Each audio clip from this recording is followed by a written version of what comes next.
Muy bien, entonces continuando con la clase de angio-TC, eh, comentamos durante la clase, ¿cierto?, que la región torácica va a depender de la patología que se anda buscando, muchas de ellas de urgencia, como vemos acá en las imágenes, ¿cierto?, que habíamos visto en clase: tromboembolismo, una disección aórtica, o una lesión coronaria como un infarto agudo al miocardio, como lesiones agudas, graves, ya por las cuales al paciente le pueden pedir este estudio. ¿Ya? Entonces va a depender de cuál es el diagnóstico que tiene el paciente al realizarle un angio-TAC de tórax, y por lo tanto cuál es el foco que tenemos que tener respecto a la circulación. Si el foco del angio va a ser ver circulación menor, circulación sistémica o circulación coronaria. Entonces, lo que queremos visualizar en este caso en la región torácica son órganos que tienen coeficientes de tenación muy distintos, la estructura del mediastino respecto a las del pulmón. Eh, Sin embargo, las estructuras del mediastino sí son estructuras de tejido blando que, para poder caracterizarlas adecuadamente, sobre todo los vasos, grandes vasos que tenemos en esta región, necesitamos la inyección de contraste.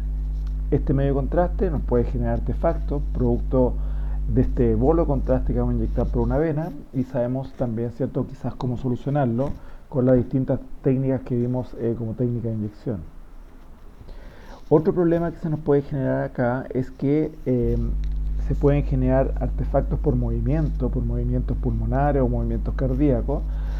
Por lo tanto, nosotros debemos hacer el estudio lo más rápido posible, dando la instrucción al paciente dentro de lo posible, sobre todo de apnea de tipo inspiratoria, para evitar el movimiento pulmonar. No así el movimiento cardíaco, donde deberíamos agregar otras herramientas como ver más adelante. Y en la visualización de patologías del sistema vascular, el uso de contraste es fundamental, ¿sí? Y como les decía, va a depender de qué patología en particular es la que se anda buscando y por la cual nos están pidiendo el angio-TAC, para ver cuál va a ser el foco, qué anatomía vascular es la que queremos ver bien realzada. Entonces, dentro de las indicaciones que nosotros tenemos, vamos a tener el estudio de circulación menor pulmonar cuando queremos hablar mayoritariamente de urgencia de tromboembolismo pulmonar. Para estudios de circulación sistémica o aorta torácica y abdominal, ¿sí?, patologías como disección aórtica, aneurisma, coartación, estenosis, vasos supraórticos, control endoprótesis, entre otras. Y en el caso de estudios coronarios, para evaluar estenosis coronaria, termatosis, control de stent coronario, de bypass coronario o estudio electrofisiológico. Obviamente toda esta última parte nosotros la vamos a ver en otra clase, que es específica para angio-TC coronario, ya, porque tiene algunas particularidades que requieren una mayor atención o más parámetros que debemos controlar. Las indicaciones, como todo estudio que nosotros hacemos con contraste, tiene que ver básicamente con ayuno de sólido, que en la actualidad eso también se ha modificado un poco. En algunos lados ya no usan ni siquiera ayuno de sólido, ya no es ayuno de líquido, si recuerdan, ya, porque el paciente de alguna forma tiene que estar bien hidratado, porque estamos inyectando un medio de contraste que puede cambiar la osmolaridad de la sangre en algunos de ellos, y por lo tanto puede haber arrastre de líquido para compensar este cambio de osmolaridad. Entonces el paciente, la idea es que esté bien hidratado para esto. Premedicación y hidratación frente a factores de riesgo, también sabemos que eso se ha ido modificando, y en las últimas guías que les compartí en el portal de la ACR, vemos cómo esto ha ido cambiando, ¿cierto? Y la premedicación es muy poco utilizada, salvo factores particulares que vimos en otra clase. Lo mismo con el tema de la hidratación pre y post inyección de contraste. Lo ideal en cuanto a la instalación de la vía venosa periférica, recordemos que el contraste se inyecta vía venosa, ya en tomografía. La idea es que sea una vía venosa de un calibre mayor, ojalá 20, 18G, para poder pasar el contraste a un alto flujo. Recordemos que estas bránulas tienen límite de flujo superior, obviamente, que limita o delimita en algunos casos, ¿cierto?, cuánto es el flujo que puedo utilizar en función a la bránula que estoy utilizando, y eso también lo vimos en clases anteriores. Determinar previo a la adquisición aspectos dosimétricos. Recordemos que eso también los equipos nos entregan un informe previo de la dosis calculada en función al CPDI, DLP, etcétera, y por lo tanto nosotros podemos ver si el estudio que estamos planificando está dentro de los límites de dosis aceptados para ese estudio.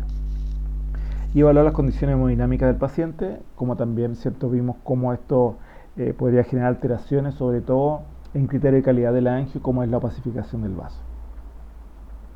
Entonces, tenemos retardos teóricos de estas tres circulaciones que son distintos, ¿ya? Y que también lo conversamos anteriormente. Para la circulación menor o pulmonar, el tiempo de retardo teórico, es decir, el tiempo de demora desde que el contraste lo inyecto por una vía venosa periférica a nivel antecubital y que se demora en llegar a la circulación menor, es de 7 a 10 segundos.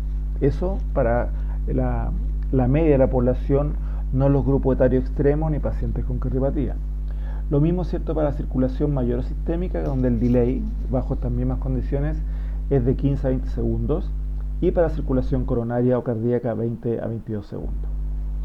En el caso del angioTAC de las arterias pulmonares, que por diagnóstico mayoritariamente de tromboembolismo pulmonar, la gracia de esta técnica es, como vemos acá, que son procedimientos no invasivos, comparado por ejemplo a la angiografía intervencional. Tiene una alta sensibilidad, especificidad y valor predictivo negativo, por lo tanto entrega un muy buen resultado para la búsqueda de tromboembolismo pulmonar. Hay mayor disponibilidad de estos equipos de tomografía. La adquisición es muy corta, son unos pocos segundos, aquí dice menor a 8 segundos, y vamos a ver, o hemos visto también en clase anterior y cálculos que ustedes han hecho, que esto puede llegar a un par de segundos, ¿sí? Dependiendo de la cantidad de canales que tenga el equipo. La idea entonces es para este estudio hacer el estudio bien rápido. Y como lo hacemos más rápido, dependiendo de las características del equipo, la utilización de menos volumen de medio contraste para el estudio angiográfico propiamente tal. Lo que nosotros queremos evaluar en esta anatomía, ¿cierto?, tiene que ver con la circulación menor, que está dado por las arterias pulmonares, ¿ya? Que tienen su origen a partir del ventrículo derecho, tronco arteria pulmonar, y luego, ¿cierto?, arteria pulmonar derecha izquierda con sus distintas ramas lobares, segmentarias, subsegmentarias. Es parte de la anatomía, ¿cierto?, y eso lo podemos evaluar adecuadamente. Las indicaciones para el estudio de angioTAC de circulación menor o pulmonar es el tromboembolismo pulmonar mayoritariamente, donde podemos ver muy bien la anatomía efectivamente de esta región, pero también nos podría servir, ¿cierto?, para derivación cavo pulmonar total, que es una cirugía de Fontan que se llama, ya que en el fondo se hace esta derivación a nivel cavo pulmonar como un implante. Entonces, para poder controlar cómo quedó esa derivación. Dentro del TEP, y ahí esto lo hemos visto el año pasado, así que esto lo voy a pasar rápido, obviamente, no es una asignatura de patología, ya lo vimos eso. Recordé que hay TEP agudo y TEP crónico. Bien, el TEP agudo es la tercera causa de enfermedad cardiovascular aguda, y un poco los porcentajes de cada uno de estos y de la forma crónica de TEP. Por lo tanto, recordemos que este tipo de paciente que tiene probablemente un índice de ventilación perfusión alterado, va a tener efectivamente una dificultad respiratoria, va a venir con disnea, probablemente, ¿cierto?, desde el punto de vista clínico, le va a costar respirar, y más aún si lo tenemos para el examen acostado, ¿cierto?, en forma horizontal, más le va a costar respirar. Entonces, utilizar todas aquellas estrategias que vimos en clases anteriores como para tratar de compensar un poco el grado de saturación de oxígeno que podría tener el paciente. Entonces, dentro del protocolo, claramente para esta condición del paciente, el estudio tenemos que hacerlo muy rápido, ¿bien? Y por lo tanto, utilizar todos aquellos aspectos de parámetros de adquisición que nos ayuden en eso, como es un tiempo de rotación del tubo que sea lo más rápido posible, un pitch elevado o intermedio, ya si bien los vasos segmentarios o subsegmentarios son muy pequeñitos, la orientación que tiene esto es más bien paralelo al Z más que perpendicular. Estamos hablando de arterias pulmonares, no de venas pulmonares, ¿ya? Entonces puede ser un pitch elevado o intermedio cercano a 1, como pitch intermedio, ¿sí? Pitch elevado mayor a 1. Cobertura de matriz de detectores máximo. Todo eso ayuda a que la resolución temporal sea muy buena y el tiempo total de exploración sea muy cortito, muy pocos segundos.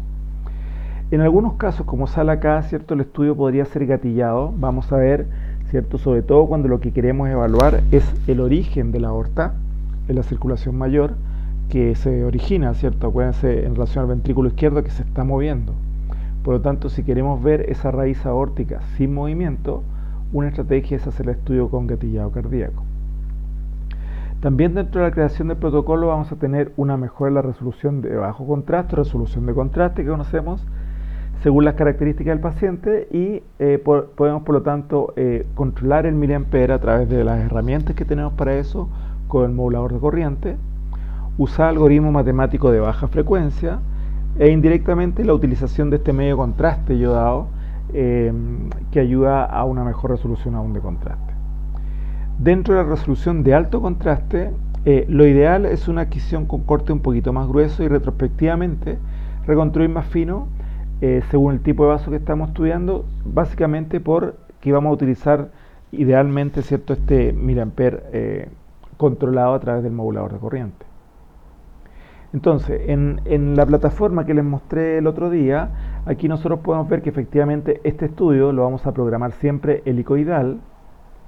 El tiempo de rotación tiene que ser muy rápido. ¿Qué tan rápido? Lo más rápido que me permita el equipo con el que estoy trabajando, ¿ya? La cobertura de detectores tiene que ser variable, pero generalmente debe ser la matriz completa para, de alguna forma, asegurar que el estudio o la resolución temporal sea la más adecuada. Espesor de corte en relación a las estructuras vasculares que estamos hablando, corte fino, pitch elevado intermedio y gatillado, como les decía, en algunos casos. El KB, ¿cierto? Estamos estudiando el tórax, ya por lo tanto en el paciente más delgado y teniendo en cuenta la región que estamos estudiando, que gran parte del volumen es pulmón, que tiene aire, por lo tanto su atenuación es mucho menor, podemos utilizar un KB menor, ¿ya? Y eso sabemos que para ese tipo de paciente va a disminuir la dosis de radiación absorbida, pero también va a ayudar a una mayor opacificación vascular, recuerden, por la curva característica del yodo. El miliampere, la idea es que sea con modulación de corriente y idealmente con índice de ruido intermedio entre 12 y 16. El filtro, idealmente el filtro matemático, ¿cierto? Un filtro de baja frecuencia y entre paréntesis aparece alta. Ya vamos a ver que la alta frecuencia va a ser en algunos casos cuando nosotros queremos ver algunos elementos vasculares, por ejemplo la presencia de endoprótesis, ¿ya? Pero que en el caso de la circulación menor eso no es necesario. Entonces, recordar con estas tablas que a medida que avanza la cantidad de canales, los estudios son cada vez más rápidos, ya que lo vimos el otro día. Por lo tanto, tenemos que regular el tiempo de entrega del medio de contraste en función al delay teórico, o al delay, ¿cierto?, al retardo, más el tiempo de exploración, ¿ya? Y según eso, sacar esta regla del 50 o 75% según la cantidad de canales que tenga el equipo. Dentro del protocolo para el angioestática tórax por TEP, en algunos centros, en el caso que el paciente sea positivo para TEP, es decir, efectivamente tenga un trombo a nivel de arterias pulmonares, se complementa el estudio con un estudio venoso, pero venoso básicamente de extremidades inferiores y de la vena cava inferior, porque recuerden que la mayoría de los tromboembolismos pulmonar, el origen es a través de trombos venosos profundos. Bien, entonces, como les digo, en algunos centros se complementa cuando en la angio es positivo para TEP, se complementa con una fase tardía a los 3 minutos aproximadamente post inyección del contraste, ya, pero el estudio no se hace a nivel de la parte pulmonar, esta fase tardía, sino que desde las venas renales hasta el hueco popliteo. ¿Para qué? Para descartar si hay más trombos, pero ahora venoso profundo, que pueden seguir generando TEP en ese paciente. Si nosotros vemos aquí el protocolo, tenemos primero una fase sin contraste, que la idea es que sea de baja dosis, ya básicamente para tener una idea de lo que está pasando en ese, a nivel torácico. Y si ustedes se fijan acá, el pitch es muy elevado, una modulación de corriente con un índice de ruido muy alto, un KB más bien intermedio o bajo, ¿ya? Y esto básicamente, como les digo, para tener una referencia, pero con baja dosis. Bien, el estudio va de bases a ápices pulmonares y el paciente va de cúbito supino con los brazos sobre la cabeza.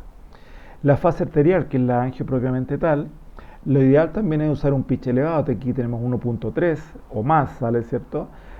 un KB de 100 o 80, podría ser incluso en pacientes muy delgados, porque lo que queremos evaluar adecuadamente es, en particular, las arterias pulmonares venopacificadas. Acuérdense los criterios de calidad.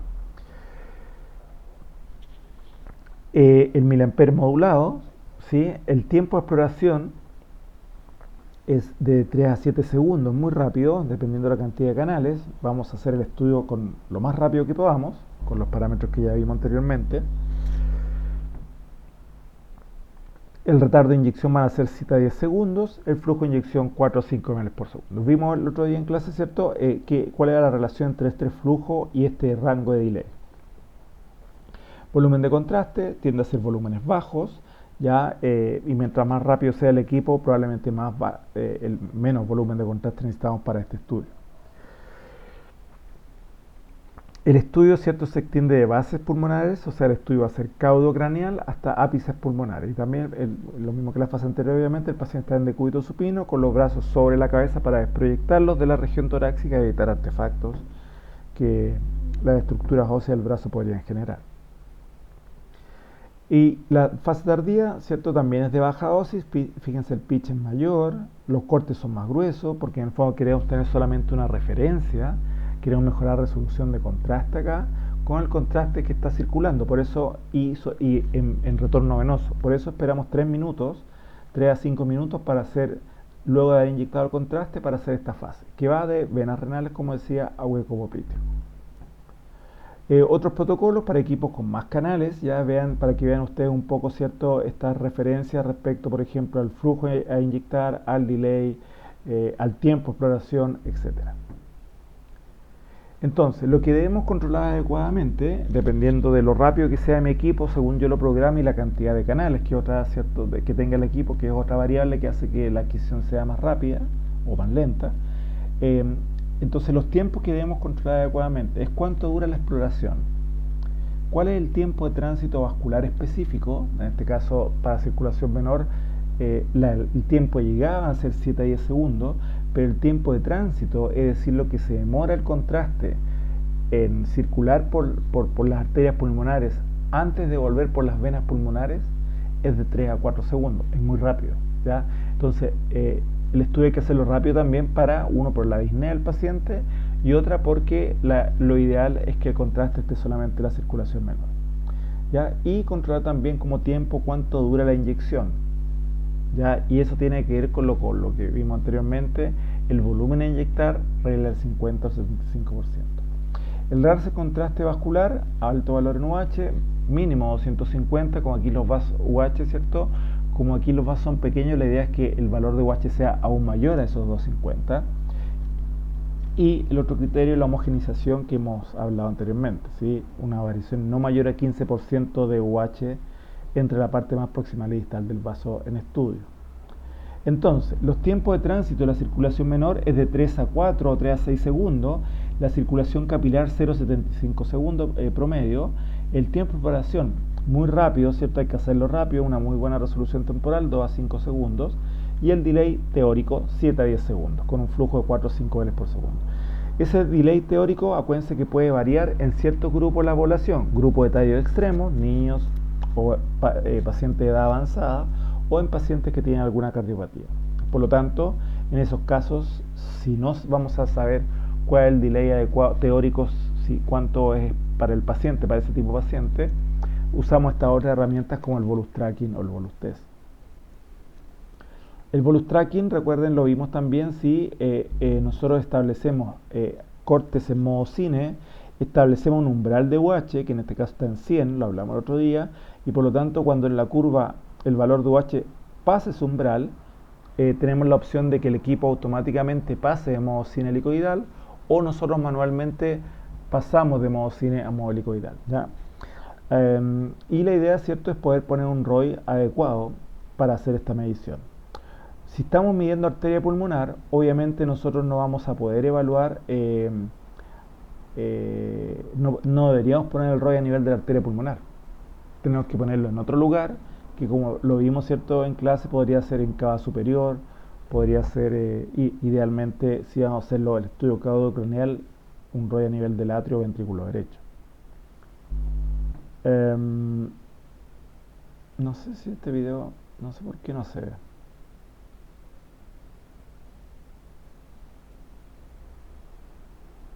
No lo sé. Bueno, aquí en el fondo este video lo que mostraba era cómo poniendo un ROI efectivamente aquí en cámara derecha, ¿ya? Y iba a ir subiendo el valor de UH aquí en el umbral. Cuando pasara este umbral que determinamos, nosotros pasábamos de modo cine a modo helicoidal, ¿ya? El bolus test, en cambio, es una prueba de una inyección con una inyección previa de medio contraste, día 20 ml, utilizando el mismo flujo de inyección que vamos a usar para el angio. Determinamos, por lo tanto, luego de poniendo un ROI también, luego en una curva, cómo esta curva en qué momento alcanzó el pic de realce de UH y vemos en qué tiempo, a qué tiempo corresponde eso. Y ese es el tiempo de delay que vamos a poner en el equipo para la siguiente fase, que es la angiografía propiamente tal, inyectando más volumen, obviamente a la misma velocidad que hicimos el bolus test, al mismo flujo. El volumen de medio contraste, regla del 50, regla del 75%, eso lo vimos en otra clase, así que no es necesario que lo explique. ¿Ya? Y el sitio de inyección del medio contraste va a ser importante si no uso solución salina, que me lave este artefacto que aparece acá. ¿Ya? Si uso solución salina, el inyectar por el brazo derecho o brazo izquierdo no tiene mayor relevancia, pero si no uso solución salina, lo ideal es inyectar por el brazo derecho para que el artefacto se vea solamente en esa zona y no cruce de izquierda a derecha, porque ahí sería más marcado el artefacto. Si uso un catéter venoso central dentro de los que se pueden utilizar, la idea, ¿cierto?, es disminuir 10 segundos el delay. Y como el delay teórico es de 7 a 10 segundos, para el caso del TEP sería inyecto contraste e inmediatamente empiezo a adquirir las imágenes. Algunos ejemplos de volumen de contraste, fíjense que para cómo podemos disminuir en forma sustantiva la cantidad de medio contraste si el equipo es más rápido o porque tiene más canales. Ya ahí podemos usar muy poco volumen de contraste para ese estudio de evaluación de arterias pulmonares. No así para el estudio de trombosis venosa profunda. En el caso de los protocolos que en los centros que, como les decía, para TEP positivo, complementan luego el estudio con esta fase venosa para el CTBP. Si es así, no nos sirve usar tan poco volumen de medio contraste, porque en el retorno venoso va a venir diluido ese poco contraste. Uso flash salino, ya sabemos para qué nos sirve, ¿ya? Y un fenómeno que se puede generar en tomografía frente a la opacificación de los vasos, fíjense cómo aquí se ve la circulación menor. Mal, ¿cierto? No se viene opacificado, lo que se ve bien es la circulación mayor. Bien, o sea, el contraste ya se nos pasó. Pero puede ocurrir, entonces no calculamos bien este tiempo estrecho, esta ventana estrecha de tiempo que tenemos de llegar al contraste a la circulación menor. Pero puede ocurrir un fenómeno contrario, que está dado por este fenómeno de interrupción transiente. Y es que nosotros que calculemos un tiempo de llegada del contraste a la arteria pulmonar, pero el momento de hacer la angio, por ejemplo, si hicimos el cálculo con el bolus test o lo hacemos teórico, vamos a ver que el contraste, cuando hay interrupción transiente, no va a estar en la arteria pulmonar. Y no es que se nos haya pasado el tiempo, o sea que llegamos tarde, sino que más bien llegamos antes. ¿Por qué? Porque la interrupción transiente lo que ocurre, que por la condición del paciente disneico que está, por este problema de ventilación, perfusión que tiene, al pedirle una inspiración, una apnea inspiratoria profunda, modifica un poco la contractibilidad cardíaca que trae basal. Y por lo tanto va a disminuir un poco esa contractibilidad. Si disminuye, el corazón, ¿cierto?, va a expulsar la sangre más lento, en este caso el contraste, y puede que nosotros hagamos el barrido y el contraste no esté en la circulación menor. No porque se nos pasó, sino que porque todavía está acumulado en las cámaras derechas del corazón, porque disminuyó la contractibilidad. Entonces, para evitar este fenómeno de interrupción transiente, para estos pacientes con disnea, lo correcto no es pedirles durante la adquisición una apnea inspiratoria profunda, ¿ya?, que les pueda cambiar la contractibilidad, sino que más bien pedir una apnea dentro de la posibilidad que el paciente tiene. ¿Bien? Entonces, debemos coordinar los tiempos de exploración, calcular el tiempo de tránsito teórico aproximado, calcular el tiempo de entrega medio contraste, ¿cierto? Todo eso ya lo conocemos, regla del 50, regla del 75%, utilización de solución salina, medición de tiempo de tránsito cuando no estamos en esta media de la población, y para eso podemos usar Volus Test o Volus Track.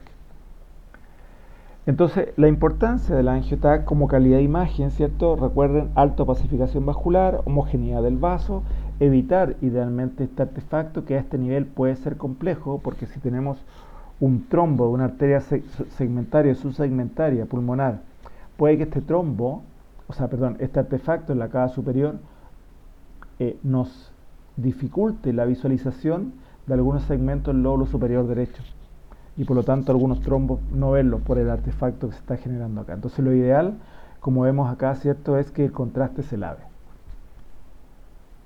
Entonces, por ejemplo, si tenemos un trombo a nivel del lóbulo superior derecho y tenemos este artefacto que se ve aquí en la vena cava superior por el contraste puro, que está generando estas bandas estrelladas, puede que no veamos el trombo, ¿cierto? Puede que quede enmascarado. Entonces, lo ideal es que no tengamos este artefacto.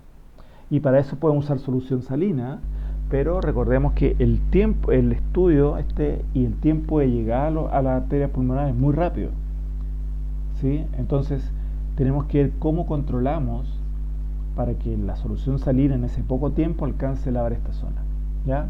Y por lo tanto, esa regla del 50-75% es importante. Otro criterio, ¿cierto?, para lograr eso podría ser hacer el estudio efectivamente caudocranial, que es como mayoritariamente se hace, desde bases pulmonares hasta los ápices pulmonares, ¿ya? Entonces, el cálculo adecuado puede ser delay teórico, puede ser volus tracking o puede ser volus test. Si yo le doy un tiempo mayor, el contraste, como vemos acá, está pasando a la circulación mayor. Y si el estudio para TEP, ¿cierto?, no es quizás la condición ideal, dependiendo del centro. Hay algunos centros que les gusta que quede tanto la circulación menor como mayor con contraste. Entonces ahí va a depender un poco del centro en el cual ustedes estén pasando. Si no tenemos una buena visualización de la circulación menor, puede que se nos puedan pasar algunos trombos, que son, ¿cierto?, patología de urgencia, algunos trombos muy pequeñitos si no pacificamos bien, sobre todo estos vasos pequeños. Si es un trombo a nivel de un tronco principal de las arterias pulmonares, probablemente lo vamos a ver igual, aunque haya poco contraste. Pero es para los vasos más pequeños que tenemos que ver si hay, con una buena pacificación, pues, descartar si hay o no hay trombo. Entonces, la impregnación aquí ya no es sobre 250, como son vasos pequeños, lo ideal es que sea sobre 300 UH, ¿ya? Usar mayor concentración de medio contraste o, idealmente para eso, un mayor flujo de inyección. Acuérdense la curva de cinética de inyección. Y el uso de flash salino, que no solamente nos lava el artefacto a contraste puro, sino que también nos permite mantener la homogeneidad y lograr un porcentaje mayor de pacificación vascular. Entonces, alto flujo de inyección es lo adecuado, ¿cierto? Y mientras más pequeño el vaso de estudio, mejor. Tiempo de inyección menor a exploración total, ¿cierto? El contraste lo tenemos que inyectar en menos tiempo que lo que dura el tiempo total de exploración, considerando el delay más el tiempo de emisión de rayos. Insisto, eso se explica con la regla del 50 al 75%. AngioTAC pulmonar, ¿cierto? Entonces, esta técnica de AngioTAC de tórax para evaluar TEP es actualmente el gold estándar para TEP de urgencia.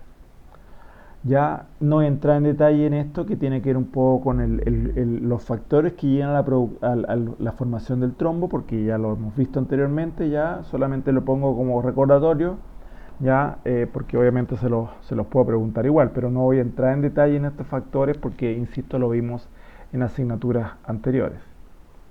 Algunos signos directos e indirectos para el TEP agudo, recuerden, sobre todo un trombo que está viajando por el vaso, por la arteria, por lo tanto tiende a tener una ubicación central, a diferencia del TEP crónico, que tiende a fibrosarse con la pared, lleva más tiempo ocluyendo el vaso y por lo tanto tiene una ubicación más periférica, ¿sí? Entonces, un trombo central, el defecto de llenamiento que estamos viendo en el centro de la arteria, ya que corresponde, ¿cierto?, a un signo directo de TEP agudo. El signo del tren, que conocemos, que vemos lo mismo, ¿cierto?, un defecto de llenamiento central en la arteria, visto en otro plano que no sea el plano axial. TEP crónico, algunas de las características, signos directos e indirectos. Uno de los signos directos, como decíamos, es este defecto de llenamiento periférico, ya por porque el trombo tiende a fibrosarse en la pared, como vemos acá, ¿cierto? Esto es un trombo más bien crónico porque está ubicado no en el centro del vaso, sino que en la periferia. Puede generarse cierto defecto de perfusión que nosotros también podemos evaluar con la ventana pulmonar, ¿ya? Y recuerden, ¿cierto? Los signos que se generan en este parénquima pulmonar cuando hay un defecto de perfusión. Ya vamos a tener en una apnea inspiratoria un cambio en el patrón, ¿cierto? Pulmonar a un patrón embosaico. Ya, esto es, como les digo, patología del TEP, que no voy a entrar en detalle, insisto, porque esto ya lo hemos visto, ustedes ya lo conocen. También, ¿cierto? Vimos el signo de gravedad del TEP asociado a un incremento en el índice ventrículo derecho y ventrículo izquierdo, que lo normal es que sea 1, pero cuando hay un aumento de presión en las cámaras derechas producto de un trombo en la arteria pulmonar, va a haber un desplazamiento del septo interventricular hacia la izquierda y por lo tanto disminuye el volumen del ventrículo izquierdo versus el del ventrículo derecho y se pierde entonces este índice, que lo normal es que sea de 1. La calidad de la imagen del angio-TC pulmonar, disminución, ya lo vimos, ¿cierto? Disminución de artefactos por el medio contraste, movimiento, por lo tanto el paciente tiene que estar en apnea, hacer el estudio lo más rápido posible. Puede darse un muestreo, pero no es un artefacto que ustedes, ¿cierto? Recuerden, nos puede afectar lo que es la calidad de imagen, porque son bandas muy finitas, ¿cierto? Y no nos afecta la valoración del estudio. La opacificación ya vimos, ¿cierto? La calidad de imagen y lograr una buena relación señal-ruido. Relación señal-ruido, ¿cierto? Que tiene que ver también con la dosis que recibe el paciente, dosis y radiación. ¿Ya? Entonces aquí algunas imágenes de TEP, ya fíjense entonces ahí cómo tenemos este efecto de llenamiento importante en ambas arterias pulmonares principales, la derecha y la izquierda. La duración de esta angioterapia de tórax por TEP entonces tiene que ser muy rápida. Fíjense ahí, en este caso el barrido dura 2-3 segundos, muy rápido, y por lo tanto el estudio tenemos que hacerlo lo más rápido posible, ¿cierto? Por la condición del paciente, etc. El estudio se puede hacer craneocaudal o caudocraneal, pero vemos que caudocraneal es más útil, una por la dificultad respiratoria que tiene el paciente y otra por lo que vimos en el artefacto de contraste puro, que se genera a nivel superior. ¿Sí? Entonces, si le damos un poquito más de tiempo, unos pocos segundos más, porque el estudio es muy rápido, quizá alcanzamos con la solución salina a lavar un poco ese artefacto. Entonces, para evitar este artefacto que está acá, ¿cierto? Probablemente si lo hacemos caudocraneal, base pulmonar, perdón, hacia los ápices pulmonares, tenemos un tiempo un poquito mayor, segundos estoy hablando, ¿cierto? Para que esto alcance a lavar. Bien, ahí vemos algunos trombos, bien, acá presentes, que en algunos casos podrían, en ambos pulmones, ¿cierto? Pequeños vasos que están con trombo, que a veces no podrían verse bien porque el paciente respiró. Entonces, el estudio conviene hacerlo caudocraneal, perdón. Entonces, el objetivo de esta angio, en muchos lados, ¿sí? Como les digo, varía de repente entre centros, es que solamente, como vemos acá, la circulación menor esté opacificada, no la circulación mayor. En otros centros, ya para el radiólogo va a ser más importante que ambas circulaciones estén contrastadas. Eso depende del lugar, ¿ya? Entonces, va a depender de si en este centro queremos ver ambas o una circulación contrastada, cómo determinamos esos tiempos y si usamos un bolus tracking, por ejemplo, ¿dónde podemos medir? Dijimos que una puede ser la vena cava superior, como vemos acá, ya la idea es que el ROI sea de la mitad, que es para marcar la zona donde está la vena cava superior nomás. Y ver, por lo tanto, cuando el contraste esté llegando a la vena cava superior, pasar de este modo cine, dar la instrucción para que pase a modo helicoidal. Como la camilla se va a mover a las bases pulmonares, y en eso han pasado unos segundos, le vamos a dar el tiempo para que este contraste que está llegando a la cava superior siga descendiendo, cámaras derecha del corazón, atrio ventrículo derecho, y pasa a la arteria pulmonar, y en ese momento ya estamos haciendo la hélice. Bien, no esperamos que el contraste llegue o esté llegando a la arteria pulmonar, porque como este tiempo de tránsito es muy rápido, si esperamos esto y hacemos que la camilla avance a la base pulmonar y recién empieza la hélice, que pasan unos segundos, se nos va a pasar el contraste. ¿Ya? Entonces, la visión es el contraste llegando a la cava superior o idealmente el contraste midiéndolo a nivel de cámaras derecha del corazón. Una opacificación deficiente que puede hacer que el estudio no nos sirva para la evaluación de trombos de este efecto de llenamiento, sobre todo en vasos más pequeñitos, vasos segmentales de las arterias pulmonares, puede estar dado por cualquiera de estas condiciones que está acá y que las hemos ido hablando anteriormente.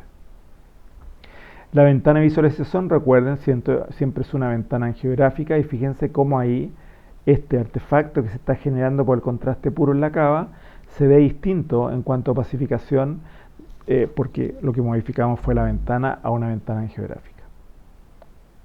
Si usamos volus tracking, dijimos podemos medir no acá, aquí está en el esquema el ROI puesto en la arteria pulmonar, esto no nos sirve para un volus tracking para evaluar circulación menor.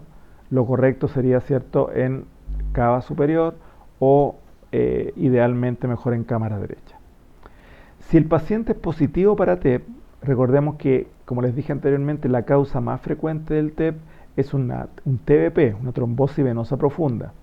Por lo tanto, en ese caso complementamos el estudio con un estudio venoso, una venografía, que como les decía va de venas renales hasta el hueco popliteo. Retardo de exploración desde que inyecté el contraste para la angio, 3 minutos aproximadamente.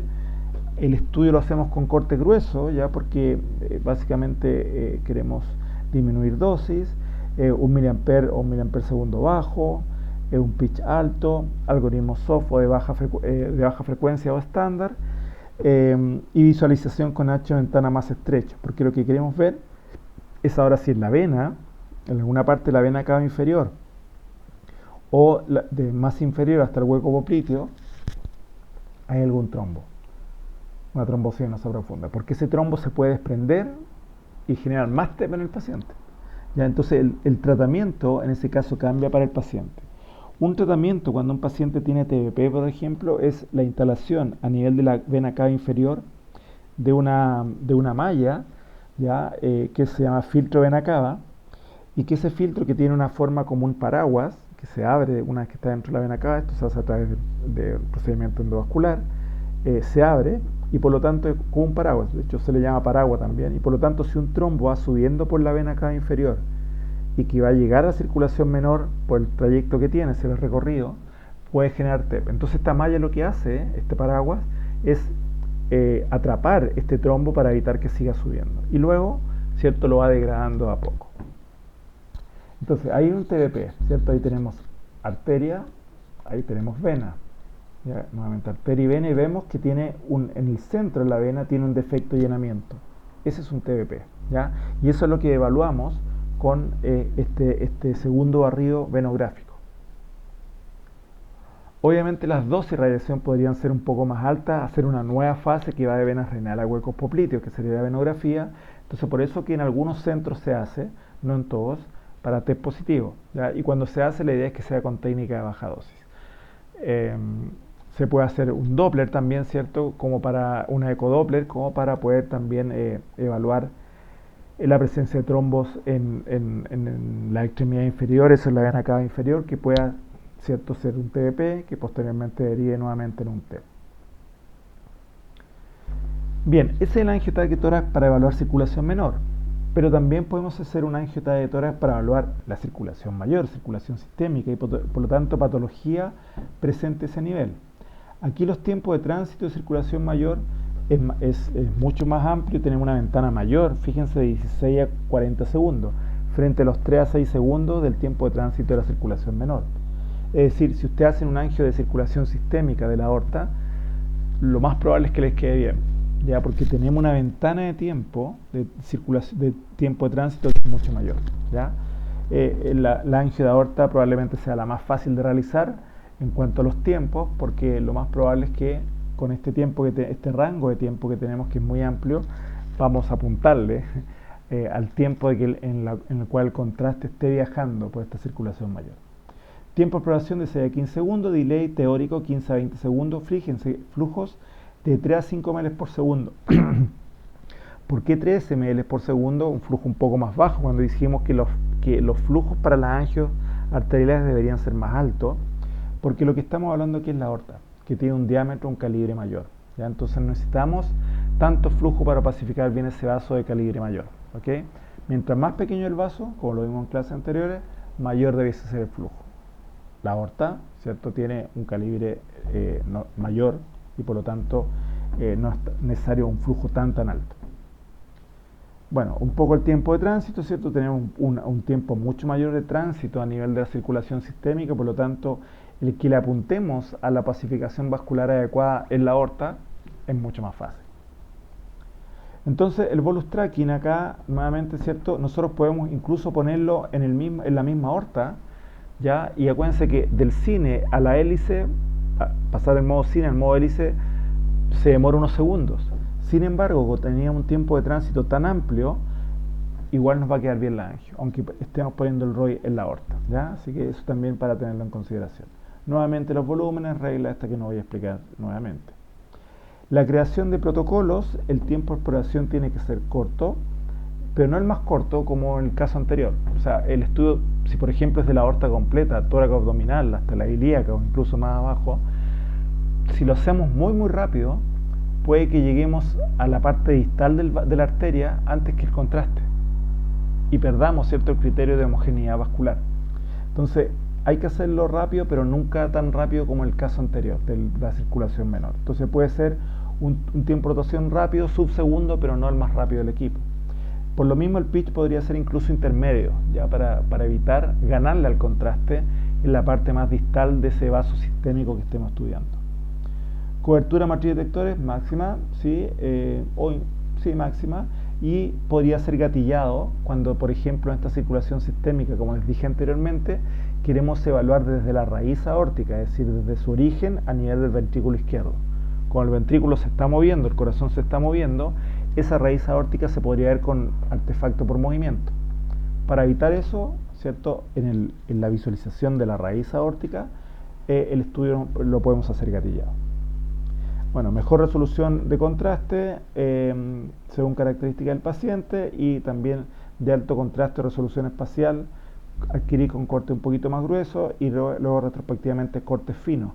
Que como la aorta es más grande, cierto, cortes finos aquí son cercanos a 1 milímetro. No necesitamos que sean tan submilimétricos, a menos que lo que queramos ver son ramas que nacen de la aorta, ¿cierto?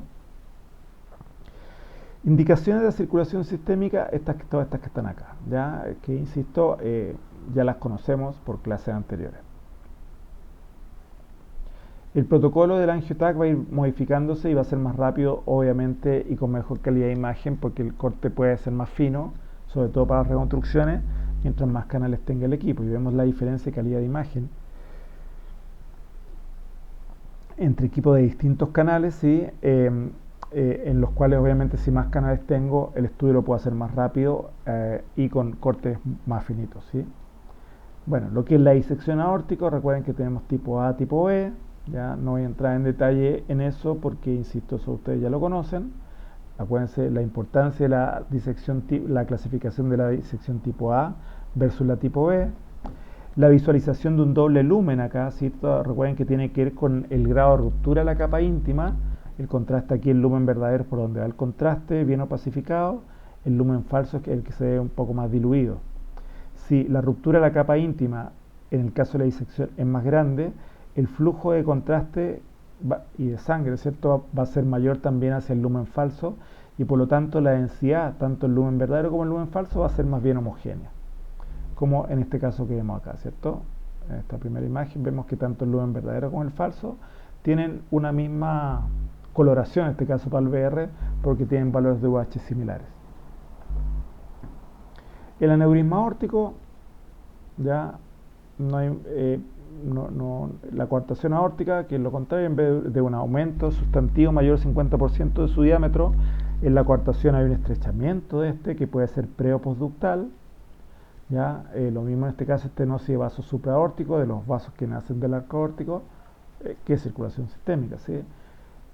Y en el caso de la endoprótesis aórtica, ¿cierto? Son las razones por las cuales más se pide probablemente este estudio de AngioTAC de aorta. Entre otras tenemos también la enfermedad de Marfan, síndrome de Marfan, Takayasu, etcétera, distintas patologías que están asociadas a cambio del tejido conectivo que pueden llevar a múltiples dilataciones aneurismáticas, etcétera, ya en esta circulación sistémica. Pero lo que queremos evaluar en todos esos casos es la anatomía de la circulación sistémica. Cuando un paciente ya ha sido operado de una patología vascular, en este caso la aorta, un tratamiento puede ser a través de una endoprótesis, poner esta malla eh, eh, para reconstituir un poco, ¿cierto?, el flujo adecuado de sangre a través de ese lumen que está alterado. Entonces se le pone esta malla para reconstituir esa estructura, esa pared. Eh, entonces el estudio de endoprótesis con AngioTAC es básicamente para evaluar dos cosas. Una, si esta malla está permeable, y en segundo lugar, si es que esta malla tiene algún tipo de filtración o endoleak, que se llama. ¿Okay? Entonces para eso nosotros tenemos que hacer dos adquisiciones. Una adquisición que es la angiográfica, ya, o sea, una fase arterial precoz, que es para ver la permeabilidad de la endoprótesis, y una fase un poquito más tardía para evaluar si efectivamente hay alguna filtración a través de esa malla o endoleak. Los parámetros a considerar: el estudio nuevamente helicoidal, tiempo de rotación subsegundo, pero no vamos a usar, acuérdense, el tiempo de rotación más rápido que entregue el equipo, sobre todo si mi equipo tiene muchos canales. Ya la idea es no llegar antes que el contraste a la parte más distal de esta arteria de circulación sistémica. Espesor de corte fino intermedio, pitch variable alto o intermedio, dijimos, ¿cierto? Podría ser cercano a 1 para lograr una calidad de imagen quizá un poquito mejor, y no hacer el estudio tan rápido, ¿cierto? Y para evitar lo que les decía, llegar antes que el contraste a la parte distal del vaso. KB 120 a 100, dependiendo de qué parte de la aorta es la que estamos estudiando. Una modulación de corriente con un índice de ruido de 8 a 16, porque es un vaso más grande. Filtro de baja frecuencia. Protocolos de la angioTAC torácica para circulación sistémica, o sea, angioTAC aórtica, perdón. Aquí el estudio es cráneo caudal. Siguiendo, aquí, no apareció ahí. El estudio es cráneo caudal. Vamos a ir siguiendo, ¿sí?, el flujo de sangre, ¿sí?, desde la parte más proximal de la aorta ascendente a la aorta descendente. Ya hablamos del bolus tracking, la medición del tiempo de tránsito, medio de circulación menor y mayor.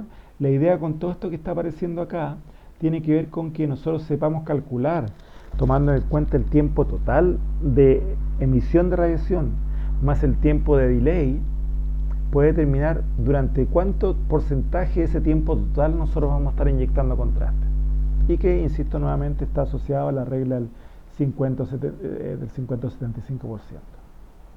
Entonces la angioTAC para tórax, circulación sistémica, ya aparecía, ¿cierto? El estudio va a ser cráneo caudal, siguiendo la circulación de la sangre, el flujo de la sangre.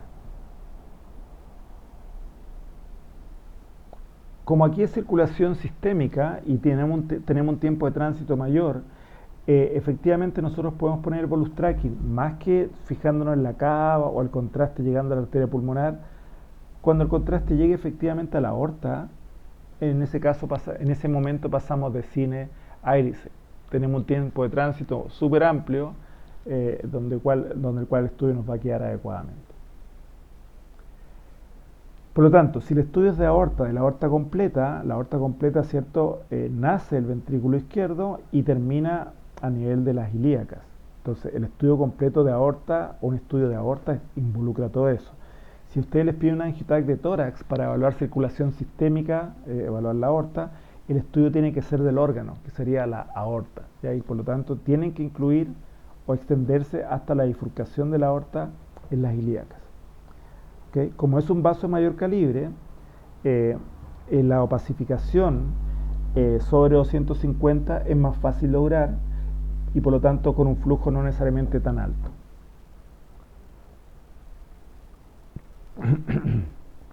Si ustedes se fijan aquí en la imagen, el contraste está en la circulación mayor, ¿sí? Tenemos los vasos supraórticos, el arco aórtico, ¿ya?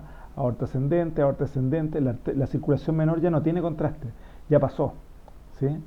El origen de la aorta, ¿cierto?, a nivel de la raíz aórtica, aorta descendente, todo contrastado. Seguimos hacia abajo, ¿cierto?, todo nuevamente bien contrastado. Seguimos a nivel estamos pasando aquí a nivel de las arterias renales, hasta la ilíaca, ¿cierto?, la bifurcación de la aorta en la ilíaca, e incluso hasta nivel femoral. Entonces, un caso, por ejemplo, para esto es este paciente que tiene estas características, viene por un síndrome Marfan, y por lo tanto se le pide un estudio de angioTAC de circulación sistémica desde su origen. O sea, se quiere ver con detalle el origen de la circulación sistémica, que es a nivel de la raíz aórtica, ventrículo que sale del ventrículo izquierdo. Y como dijimos, en ese caso el estudio debiese ser, para evitar el movimiento cardíaco, hacerlo con un gatillado cardíaco. Entonces, el tipo de estudio angiogeográfico debería incluir dentro de los parámetros de adquisición un estudio de tipo gatillado. Como el gatillado en general tiende a usar un pitch mucho más bajo, porque el equipo automáticamente regula ese pitch en función a la frecuencia cardíaca que lee el paciente, el estudio tiende a ser un poco más lento, se demora más tiempo, ¿cierto? Porque el pitch es muy bajito. Por lo tanto, tenemos que programar la inyección, protocolizar la inyección de contraste para que se cumpla nuevamente esta regla del 50-75%. Y considerar también aspecto dosimétrico, porque si el pitch va a ser tan bajo, la exploración va a durar más tiempo, la dosis que va a recibir el paciente por ese aspecto o ese criterio va a ser mayor. Por lo tanto, ver cómo con otros parámetros regular esa dosis que recibe el paciente. Si el estudio lo hacemos gatillado, con gatillado cardíaco, fíjense cómo, sobre todo a nivel de la raíz aórtica que estoy mostrando acá, ¿cierto? Ahí están las válvulas aórticas, no se ve movimiento, producto del movimiento cardíaco, ¿sí? ¿Por qué se ve bien definido? Porque estamos controlando la adquisición de datos y la reconstrucción de datos en función a el movimiento del corazón. O sea, la camilla se está moviendo en forma sincronizada, el pitch se está sincronizando con el movimiento cardíaco, con su frecuencia cardíaca. Es un gatillado cardíaco. En algunos casos se puede esta doble circulación, es decir, circulación menor y mayor, como le decían en algunos centros, al radiólogo que informa el examen, acá tiene un TEP, ¿cierto? Le interesa que para este tipo de estudios, sobre todo pacientes con dolor torácico agudo, pacientes de la urgencia, se pueda descartar patología ya sea de circulación menor o mayor en el mismo estudio. Ya podríamos descartar un TEP o una disección aórtica, ¿cierto? En la circulación mayor, como criterio de diagnóstico que el médico, ¿cierto?, requiere descartar frente a este dolor torácico agudo, ¿sí? Entonces, ¿cómo mejorar aún más la resolución temporal? Una del gatillado cardíaco. Bien, los tiempos de exploración total va a ser el mayor porque el gatillado, como digo, cardíaco usa un pitch más bajo que lo determina automáticamente el equipo. Por lo mismo, el estudio va a ser más largo y la dosimetría va a ser mayor, ¿ya? Entonces, la idea es cambiar usar alguna estrategia que nos permita disminuir la dosis con otros parámetros de adquisición, no con el pitch. Ya, entonces fíjense lo mismo que vimos anteriormente, fíjense la raíz aórtica, ¿sí? Y ahí está la válvula aórtica, se ve sin nada de movimiento. ¿Por qué? Porque está sincronizado el movimiento del corazón con el pitch. Entonces la calidad de imagen de esa zona es muy buena cuando efectivamente se quiere evaluar patología a este nivel. Si no lo hacemos gatillado, la aorta completa la vamos a ver súper bien, pero probablemente esta parte va a tener artefacto de movimiento. Entonces, ¿para qué sirve? Para evaluar el hacerlo gatillado cardíaco, para evaluar el origen de la aorta ascendente, para evaluar senos de Valsalva. Acuérdense los senos de Valsalva que están en la raíz aórtica y que de ahí nacen las arterias coronarias, para evaluar válvulas cardíacas anatómicas y válvulas cardíacas desde el punto de vista funcional. Para todo eso nos sirve, ¿cierto?, hacerlo de esta forma gatillado. Entonces fíjense nuevamente en otro paciente, una dilatación de la aorta ascendente en forma importante, bien, y queremos ver qué está pasando en su raíz aórtica. Y vemos que aquí a nivel de la válvula aórtica hay presencia de calcificación y vegetaciones también. Entonces la calidad de la imagen de la aorta completa va a ser mucho mejor desde su origen por el hecho de haberlo hecho gatillado. También en la visualización funcional, ¿cierto?, de las válvulas, vamos a poder ver, ¿cierto?, cómo estas se abren y cierran. No sé por qué no ocurrió el video. La válvula aórtica, por ejemplo, y en distintos planos, ¿ya? Porque hacemos un estudio, una adquisición de datos de todo el ciclo cardíaco. En el caso del protocolo de ramas abdominales, es decir, estamos estudiando circulación sistémica, ya vimos cómo estudiar la aorta, un vaso de calibre mayor, pero si lo que queremos estudiar son vasos que nacen de la aorta, que son más pequeñitos, el criterio fundamental ahí para pacificar bien ese vaso pequeño, esa arteria pequeña, dijimos, mayor flujo. Y fíjense cómo aumentamos efectivamente de los 3 ml por segundo, 4 ml por segundo para la aorta. Estamos estudiando la misma aorta, pero ahora las ramas que nacen de la aorta aumentamos el flujo de inyección. Y eso permite una opacificación correcta de esos pequeños vasos. Nuevamente el estudio para estas ramas abdominales es siguiendo el flujo de sangre, es decir, cráneo caudal.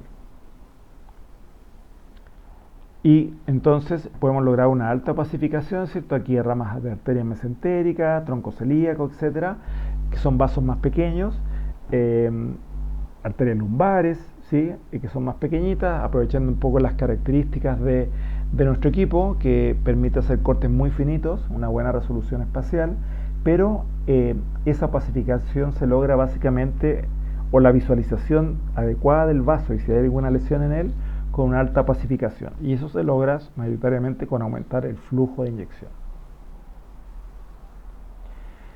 Bien, otro protocolo que es ya de la parte distal o final de la aorta, tiene que ver con el protocolo Ranoff, que es básicamente un estudio de arterias de las extremidades inferiores hasta la punta del pie, ¿ya? Y el estudio se extiende desde las arterias renales a nivel abdominal hasta la punta de los pies, ya toda la circulación arterial de las extremidades inferiores, ya básicamente para evaluar enfermedad teromatosa oclusiva. Entonces, este tipo de angio que se pide para pacientes que tienen esa enfermedad, sobre todo pacientes diabéticos, que si no tienen flujo de sangre hacia los pies, el procedimiento que se debería realizar en ellos para evitar que se gangrene el tejido, etcétera, es amputar el dedo o el pie según la zona que esté sin irrigación. El estudio se pide para evaluar si efectivamente evaluar el grado de perfusión de sangre que está llegando hasta la punta de los pies debido a estas oclusiones, ¿ya? Entonces, como tienen múltiples oclusiones o podrían tener muchas oclusiones, el tiempo de llegada de la sangre a la punta de los pies y que se asocia a esta enfermedad teromatosa oclusiva va a ser más lento.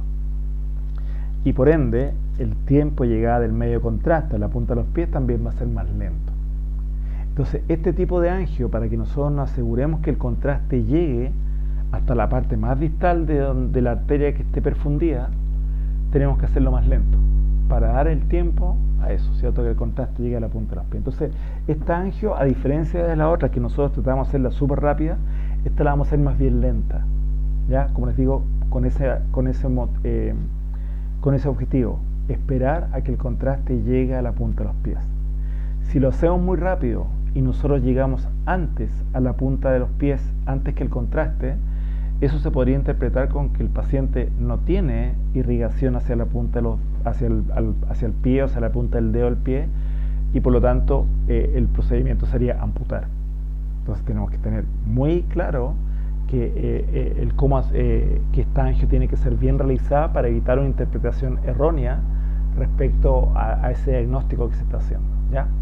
En algunos casos, los pacientes tienen una perfusión efectiva demasiado lenta, un flujo demasiado lento hacia los pies, y por muy lento que nosotros hagamos el barrido helicoidal, igual puede que lleguemos antes a las puntas de los pies. Entonces, si ocurre esa situación, que vemos la imagen y en la parte más distal del vaso arterial, del pie, de la punta del dedo, etcétera, no hay contraste, debemos realizar, para asegurarnos que esa falta de contraste no es por oclusión y no fue porque llegamos antes, para asegurarnos hacemos un segundo barrido, pero que parte solamente de hueco popliteo hasta la punta de los pies, o sea, de la rodilla hasta la punta de los pies. Y con eso nos aseguramos efectivamente, si en esa segunda fase sigue no habiendo contraste arterial, es que efectivamente hay una oclusión importante, no hay perfusión hacia esa parte del pie o del dedo del pie, y la opción quizás es la amputación, ¿ya? Entonces, esta angio tiene que ser lenta. Bien, y tiene que cumplir los mismos criterios: alta opacificación, homogeneidad del vaso, ¿ya? Entonces, el estudio se extiende desde las arterias renales, bien, hasta la punta de los pies, bien, y en vez de hacerlo rápido, tenemos que hacer, esta angio tiene que ser lenta. La pregunta o el tema es, si yo la hago muy lenta, ¿qué pasa con el volumen de inyección de contraste? ¿Sí? Tendería a ser mucho mayor, y en estos pacientes, que generalmente, como les decía, son pacientes diabéticos, más volumen de contraste ayudado, ¿cierto?, puede ser perjudicial. Entonces, para este caso, la técnica de inyección para el estudio Ranoff es una técnica multifásica.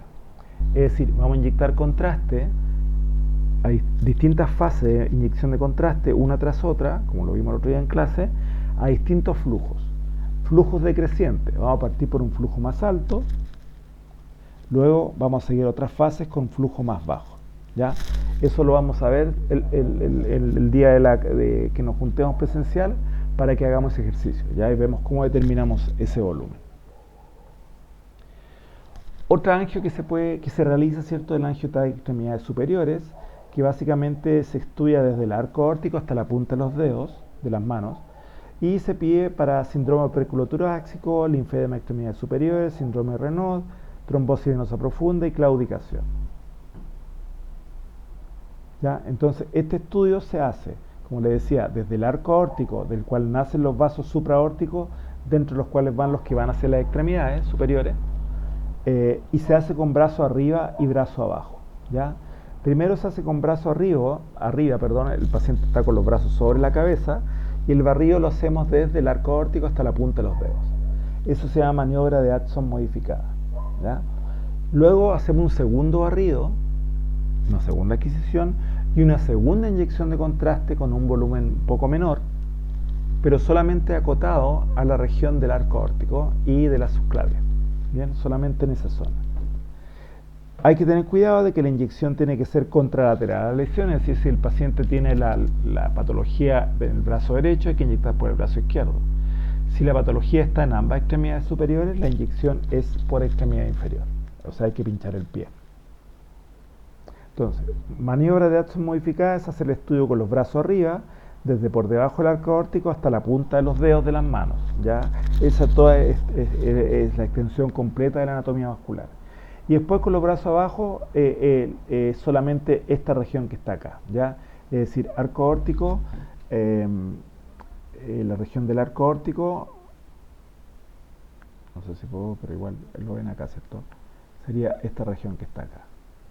No es necesario más como aparece acá, ya esa zona solamente, y se hace de esa forma con brazo arriba y brazo abajo, porque algunas de las patologías que le nombré anteriormente, que también vimos en patología el semestre pasado, tiene que ver con falta de perfusión hacia la punta de las manos, hacia las manos o los dedos de las manos. Entonces, cuando hay menos sangre llegando, hay un cambio de coloración, hay un cambio de la temperatura de las manos, etcétera, ya explicado por las patologías anteriormente nombradas. Entonces, puede ocurrir que en algunos casos esa patología, no sé si está presente más adelante, no está presente, esté dada por esto, en el fondo porque la arteria que nace del arco aórtico y que lleva la sangre hacia la extremidad superior, pasa muy cerca de elementos óseos y de planos musculares. Entonces a veces el paciente al elevar los brazos, son estos planos musculares u óseos, ya que podrían comprimir la arteria y disminuir el flujo de sangre arterial hacia las extremidades superiores, hacia las manos, y que se genere este fenómeno clínico, ¿ya? Entonces, lo que hay que evaluar es que si esa falta de perfusión hacia las manos está porque hay efectivamente un componente anatómico solamente, que al modificar la posición de los brazos ocurre, y por eso el estudio lo hacemos brazo arriba y brazo abajo, o efectivamente existe una estenosis en el vaso o algún grado de oclusión que esté generando que la perfusión hacia las manos sea menor, ¿ya? Entonces por eso se hace brazo arriba y brazo abajo. Bueno, finalmente los estudios coronarios, que como les decía, los estudios coronarios nosotros los vamos a ver en detalle, lo que es el protocolo en clases más adelante, pero básicamente lo que nosotros queremos ver es anatomía muy pequeña, muy tortuosa, muy oblicua respecto al plano de adquisición y que además está presente en un órgano que se está moviendo, ¿ya? Entonces tiene una complicación mayor. ¿Podemos hacer estudios funcionales aparte del anatómico a nivel cardíaco? Sí, y para eso, ¿cierto?, vamos a utilizar una técnica de gatillado cardíaco que se va a llamar gatillado retrospectivo, que como les digo lo vamos a ver en otras clases. Finalmente, y esta fue la tarea que les dejé y se la voy a preguntar en la presencial la otra semana, ¿cierto?, es que el triple rule out o triple descarte permite evaluar al mismo tiempo las tres circulaciones: circulación menor para ver arteria pulmonar, circulación sistémica para ver la aorta y circulación coronaria.